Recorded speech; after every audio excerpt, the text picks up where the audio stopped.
യുകെയിൽ Christian പള്ളികൾ അടച്ചുപൂട്ടുന്നു. തദ്ദേശീയരായ പുതുതലമുറ ദൈവവിശ്വാസത്തിൽ നിന്ന് അകലുന്നതായി കണ്ടെത്തൽ. യുകെയിലെ തദ്ദേശീയരായ പുതുതലമുറ ദൈവവിശ്വാസത്തിൽ നിന്ന് അകലുന്നതിന്റെ പശ്ചാത്തലത്തിൽ ക്രിസ്ത്യൻ പള്ളികൾ വൻതോതിൽ അടച്ചുപൂട്ടുകയാണ്. അതേസമയം കുടിയേറ്റ സമൂഹങ്ങൾ തങ്ങളുടെ മതപരമായ ആചാരങ്ങൾ നിലനിർത്തുന്നതും ശക്തിപ്പെടുത്തുന്നതും തുടരുന്നുണ്ട്. റിപ്പോർട്ടുകൾ പ്രകാരം കഴിഞ്ഞ ഒരു ദശകത്തിനിടെ 3500-ലധികം പള്ളികൾ യുകെയിൽ അടച്ചുപൂട്ടി.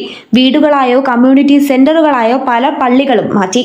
2011 സെൻസസുമായി താരതമ്യം ചെയ്യുമ്പോൾ ക്രിസ്ത്യൻ സമൂഹത്തിൽ 13% കുറവാണ് ഉണ്ടായിരിക്കുന്നത്. അതേസമയം മുസ്ലിം ജനസംഖ്യ 6.5% ഉയർന്ന് 3.9 മില്യണിലേക്ക് എത്തി. ഉപയോഗശൂന്യമായ പള്ളികൾ മുസ്ലിം പള്ളികളാവുകയാണ്.